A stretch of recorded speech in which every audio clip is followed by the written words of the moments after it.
Anda bisa mendapatkan kebahagiaan dalam aktivitas apapun sekalipun sederhana.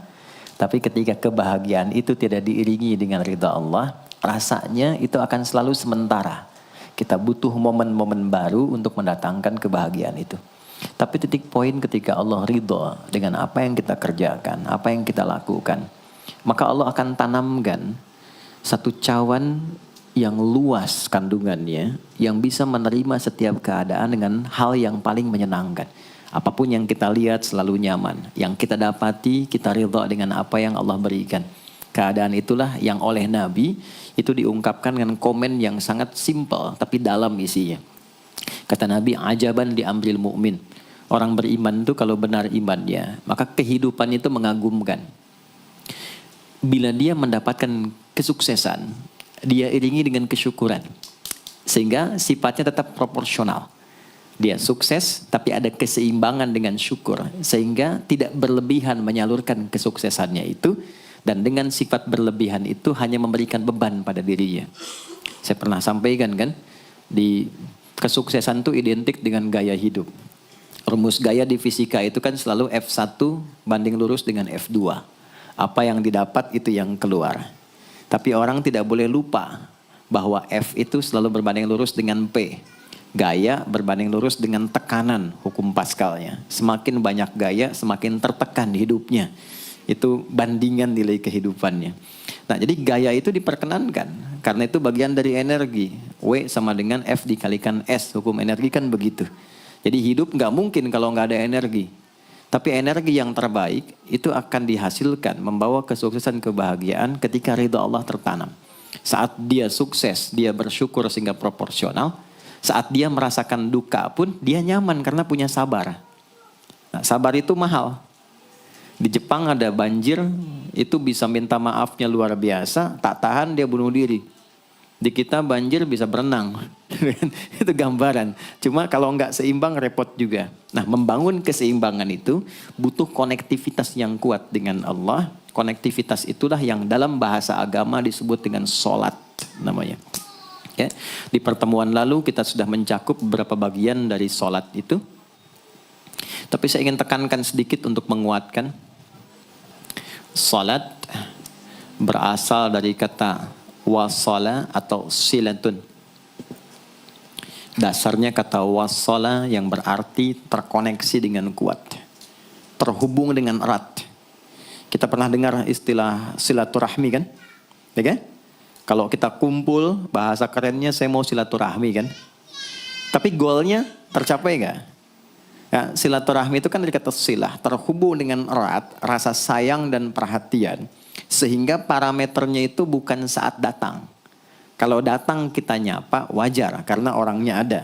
Tapi kalau berpisah kita masih ingat, masih peduli, masih mendoakan, masih ngontak, itulah silah namanya. Di setiap keadaan kita masih terkoneksi. Keadaan kita yang terhubung dengan Allah. Sehingga di setiap tempat kita diperhatikan. Di pekerjaan kita dibimbing. Di rumah tangga kita diiringi. Sehingga semua berjalan mudah dan membahagiakan. Yang melatih kita untuk terkoneksi sehingga gak putus dengan Allah. Itulah yang disebut dengan sholat. Sehingga goal dari sholat itu adalah membangun konektivitas kita dengan Allah yang kuat. Itu yang dimaksud di Quran surah keempat An-Nisa di ayat 103. فَإِذَا قَضَيْتُمُ الصَّلَاةَ maka jika anda telah tuntas mengerjakan sholat فَاذْكُرُوا اللَّهَ.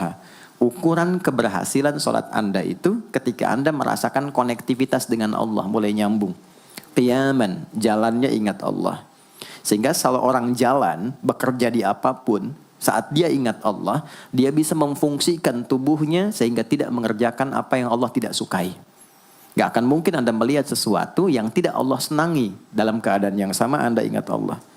Gak akan mungkin melangkah pada tempat yang salah saat ingat Allah. Dan itu tidak mudah. Karena banyak orang keluar masjid pun setelah selesai sholat masih tertukar sendal.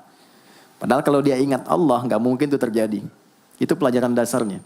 Wa qu'udan wa ala junubikum. Baik itu duduk bahkan sampai berbaring. Ada koneksi. Nah jadi singkatnya, sholat itu semua gerakannya, semua bacaannya, Dari mulai kita bertakbir sampai kita salam, bacaan yang mengiringi, itu bukan sekedar gerakan hampa makna, formalitas kita bergerak dan berakhir, bukan sekedar membaca bacaan yang tidak ada isinya, tapi semua bimbingan bagaimana kita diajarkan langsung oleh Rasulullah bisa mengoneksikan lewat gerakan dan bacaan itu tersambung kepada Allah, sehingga feedbacknya semua apa yang kita bacakan dijawab oleh Allah. Semua gerakan yang kita lakukan ini hakikatnya bimbingan tentang inti kehidupan kita.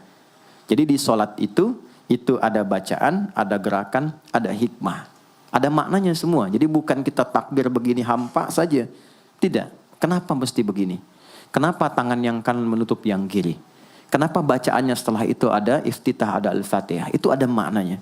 Dan dahsyatnya semua profesi-profesi sahabat dan generasi setelahnya yang belajar dengan benar tentang sholat ini, itu semua merubah hidupnya jadi lebih sukses dari apapun yang mereka pilih dalam menjalani hidup. Dan yang paling hebat, itu yang menjadikan Nabi mendapat perintah pertama bukan zakat, bukan haji, bukan umrah, bukan puasa, tapi sholat. Dan perintahnya khusus, spesial, disampaikan dalam peristiwa Isra Mi'raj untuk memberikan pesan begitu tingginya nilai sholat ini untuk kehidupan manusia. Mohon izin maaf bagi teman-teman yang baru bergabung, supaya tidak banyak mengulang, teman-teman bisa cek kembali di pelajaran sebelumnya. Kita kemarin telah selesai di pembahasan iftitah dengan tangan kanan meletakkan di punggung yang kiri, lalu kemudian diletakkan di atas dada seperti ini. Kesimpulannya adalah, saya cepat saja, dari mulai kita bertakbir, kalau ingin terkoneksi dengan Allah, maka fokuskan diri kita untuk tersambung. Buang urusan dunia semua ke belakang. Jangan bawa dalam sholat. Kalau ingin kita tersambung dengan Allah, tepikan yang lain, hadapkan diri kita, pasrahkan. Hanya Allah yang tinggi, yang agung, yang istimewa. Kalimat agung, tinggi, istimewa, itu disebut dengan akbar. Maka kita ucapkan Allahu Akbar. Kita buang semua urusan dunia ke belakang, pasrahkan diri kita, hadirkan sekarang hanya Allah yang agung saja. Itu poinnya. Kenapa problemnya tidak sedikit orang sholat itu sulit menemukan kekhusyuan? Karena dia bertakbir masih membawa dunia. Dia tidak sholat dengan memahami gerakan takbirnya. Dia jadikan sebagai formalitas. Apakah benar? Secara fikih benar. Gugur kewajiban, dapat pahala sesuai keikhlasan, tapi value dari sholat yang mahal itu nggak dapat. Itu poinnya.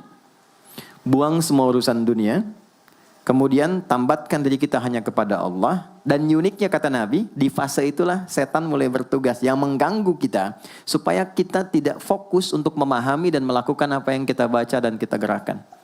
Ada setan khusus menggoda orang sholat, namanya khanzab. Nanti ada 9 jenis setan yang detil tugasnya itu berada di sekitaran kita. Mungkin satu kali Mas Baim kita belajar tentang fikih setan. Belum pernah ada kan ya? Anda kalau kesini cuma tahu jalan yang lurus, nggak tahu macetnya, nggak tahu lubangnya, sulit menghindarinya. Kebanyakan orang belajar tentang malaikat tapi nggak belajar setannya, sehingga nggak tahu setan apa yang sedang memprovokasi dirinya. Di Quran, malaikat disebutkan 88 kali, setan disebutkan 88 kali.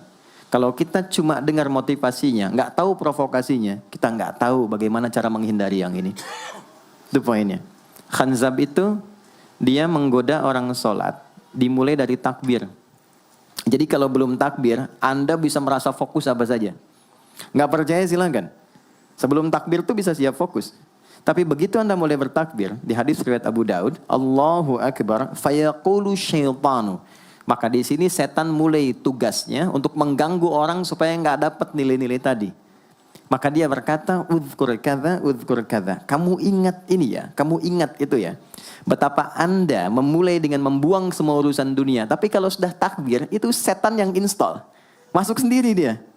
Makanya kalau nggak percaya silakan nanti zuhur tuh ya. Begitu Anda takbir, itu masuk semua. Ingat ini, ingat itu, mobil parkir di mana. Sampai ceramah saya sekarang pun itu akan masuk. Ingat ya, ada setan yang goda. Nah itu setan itu. Itu setan sendiri. Membuat kita itu begitu lupa. Sampai lihat ujung hadisnya. Hatta la yash'ural musalli kam raka'atan yusalli. Sampai nanti akan ditemukan orang sholat. Dia tidak sadar berapa rakaat sedang menunaikan sholatnya. Nah itu kalau Nabi sampaikan pasti terjadi. Poin. Untuk kita bisa mengatasi itu, poinnya apa? Quran surah ke-29 dulu, ayat 45.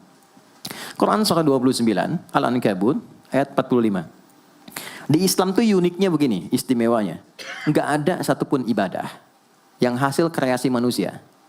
Semua terukur. Ini dalilnya, alasannya, landasan kita ibadah itu dari Tuhannya ini. Penjelasan contohnya ini dari Nabi. Pakemnya begini, kodifikasi ilmunya seperti ini. Sehingga terjaga sampai kapanpun. Dan tidak ada satupun yang kita kerjakan dalam ibadah, kecuali semua punya landasan yang kuat.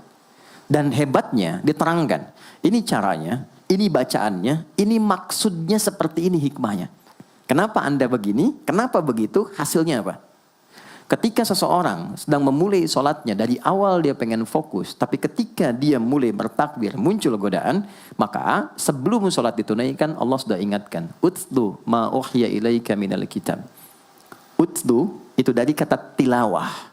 Artinya baca, pahami, amalkan apa yang telah dipahami itu. Jadi sejatinya sebelum sholat, kata Allah kalau ingin menikmati sholatnya, ingin tahu value dari sholat dan dihasilkan seperti orang dulu meraihnya, maka jangan kita terfokus untuk formalitas saja. Yang penting benar bacaan, takbir sampai salam terjaga. Betul, sekali lagi, itu menggugurkan kewajiban, formulasinya selesai, secara fikih tuntas, tapi hikmah sholat yang tadi itu kita nggak dapat. Maka yang terjadi apa? Baca dulu, tilawah, utlu, baca, pelajari dulu, sebelum sholat. Kemudian pahami, kenapa takbirnya begini? Kita kemarin sudah belajar. Kenapa tangan kanan menutup yang kiri? Apa maksudnya sampai kita diperintahkan sholat? Bagaimana kemudian saat kita baca Al-Fatihah? Kenapa yang dibaca itu? Apa yang jadi bimbingan dari Al-Fatihah untuk kehidupan kita? Kalau sholatnya seperti itu akan merubah hidup kita. Itu langsung Allah sampaikan demikian. Lalu kerjakan, wa aqimis shalah, tunaikan sholat seperti aku tadi isyaratkan, kata Allah. Inna sholata tanha 'anil fahsya wal munkar. Maka jika engkau menunaikannya seperti itu, sholat akan merubah hidupmu. Itu kata Allah tuh. Minimal mendorong kita berbuat jadi lebih baik. Jadi bukan sekedar menjadikan kita pribadi baik, tapi semua yang kita kerjakan menjadi lebih baik. Itu sholat. Itu yang bisa merubah seorang Jundub bin Junadah yang dikenal dengan Abu Dzar al-Ghifari. Ini teman-teman, kenapa Ghifar itu viral? Ghifar itu adalah desa pembegal. Jadi semua sekampung begal semua. Sekampung. Pimpinannya namanya Jundub bin Junadah. Jundub bin Junadah. Singkatnya masuk Islam. Saat masuk Islam, secara singkat saja, Nabi arahkan, diajarin sholat. Betapa sholat merubah hidup beliau, jadi lebih baik. Kembali ke kampungnya, mengajarkan, singkatnya apa? Madinah heboh dengan kedatangan tapak kaki, yang ternyata itu orang-orang Ghifar. Sekampung kurang lebih masuk Islam, dan berubah jadi orang baik semua. Merubah hidup mereka. Jundub orang sukses, setelah itu jadi ustadz. Ini mungkin yang menginspirasi judul preman jadi ustadz. Ini tadinya pembegal semua. Sekampung sukses, jadi orang baik, aktivitasnya berubah, lebih berkualitas. Untuk memberikan inspirasi ke generasi masa depan, bahwa kami dulu pernah begini, dengan sholat kami berubah, kesuksesan kami raih, maka diviralkanlah nama daerahnya. Tambahkan al di depannya, ujungnya tutup dengan i. Maka dilekatkan nama bekennya, kunyah, namanya Abu Dzar. Abu Dzar al-Ghifari. Al-Ghifari itu untuk memberikan kesan begini, saya ini dari Ghifar. Itu kampung jelek, desa tempat pembegal, tapi Islam merubah, saya menjadi lebih baik. Sholat mengarahkan saya punya kualitas hidup yang lebih baik. Itu poinnya. Sejak peristiwa itu, orang-orang Islam dari manapun yang bukan Arab, itu selalu melekatkan nama daerahnya untuk mengenalkan. Islam pun sudah sampai ke tempat saya. Buktinya saya menjadi baik. Ada namanya Muhammad, punya bapak namanya Ismail, punya kakek namanya Ibrahim, kakek buyutnya Al-Mughirah, yang buyutnya Al-Bardizbah, tinggal di kecamatan Ju'fah, kabupatennya Bukhara, provinsinya Khorasan, negaranya Uzbekistan sekarang. Maka karena dari Bukhara, dia kenalkan diri, datang ke daerah Arab, saya dari Bukhara. Rumus yang sama, tambahkan al di depannya, ujungnya i. Maka dia katakan, ana al-Bukhari. Itulah Imam al-Bukhari. Bukan orang Arab. Kita punya guru besar Syekh Nawawi dari Banten. Ana Nawawi al-Bantani. Ana Ahmad Yasin Al-Padangi. Tapi kesan kota itu untuk menunjukkan Islam telah sampai ke tempat saya dan merubah saya menjadi lebih baik.